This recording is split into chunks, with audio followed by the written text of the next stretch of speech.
Guys, good morning. Maaga kami nagising ng daddy kasi punta kami dito sa aming gulayan sa Himumwa. So, may laktoda na subong di guys. Kaya nakayad ng galan. Ayan. Dito kita magi. Para medyo makales kita sa aton nga time. Kaya aga pa tamo po pasi. Ayan. So, may dalan ni sa babaw bukid. Just look. May fog pa sa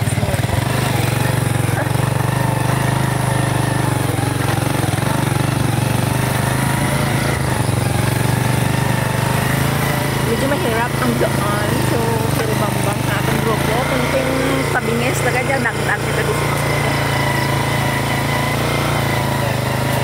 So, kung hindi sagad yung driver mo, huwag ka na lang dumaan dito, guys. Kasi baka sa bangid ka puruton. Mag-harvest kami ng latoy at saka galing yung driver.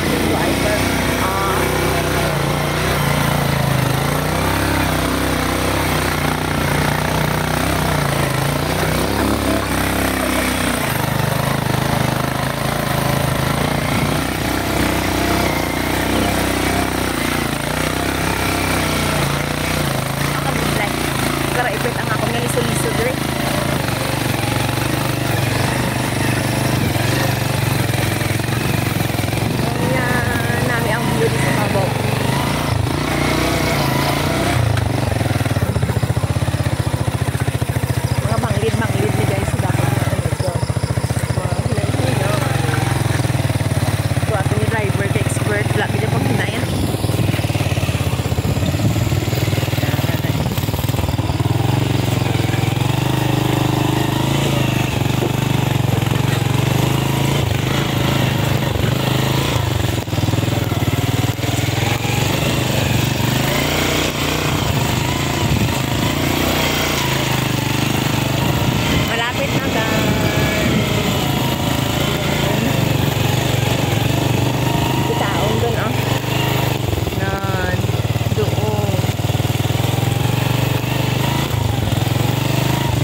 baba. Ayan. Ano ba? Saan ba makafocus? Ayan. Yung old house. So hanggang dito lang yung motor namin guys kasi wala nang pwede pang madaanan this time. So kahit mahirap yung daan guys, makakales ka talaga ng ng time at saka pagod.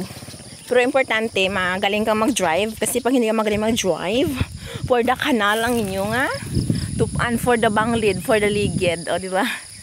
Pak. So yan, dyan lang yung aming motor. Mamaya, hapiton lang naman na da. Super takladon siya guys, magpatakas di karon. Pero at least gamay lang ang dito maglakat 2 ka oras, di ba? Biling ko lang chinilas ko di.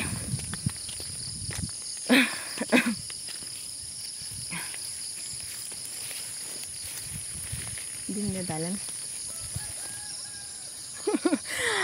Subong naman kami di maagi guys. Ano pa, hindi kami katultol kadalan. Kundi naman ang bago. Okay.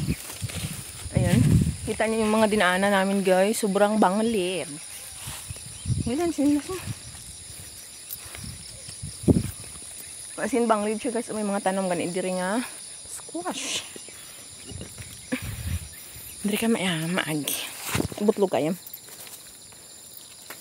Sarakit may abaga ko kahawid kida hindi ko mawigit. Pero mas kirulo siya yung ka-drive.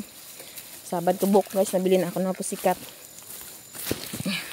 I'm sorry for the disturbance, char.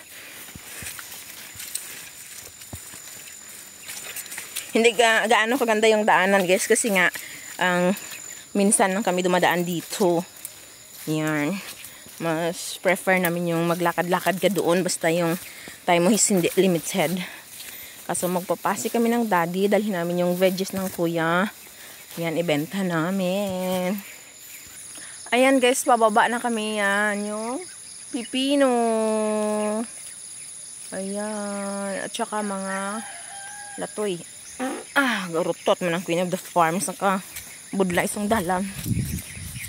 Amo na basta guys, hanapan na og halin na drive mo to ako. Utot kilid. May mga ano ganun guys, may mga bulak ang patola naga yellow damo-damo. Mangwa kita karon sa atong for farm kamsam siya. Ayan, tayo ng kalabaw guys, maano yan, maganda yan mainam yan mari inutot ang gawing organic. Doon sa ating gulay-gulay. Ayan, doon yung motor natin sa taas. So, bali ganito kataas lang isang bundok yung aakyatin natin later. So, medyo mahirap-hirap siya guys kasi meron tayong mabigat na dala. Siyempre, may mga gulay. Pakyat doon. Ingatan natin later kasi baka masira yung ating mga fresh gulay at saka hindi na natin mabenta ng may presyo kahit konti. Ayan.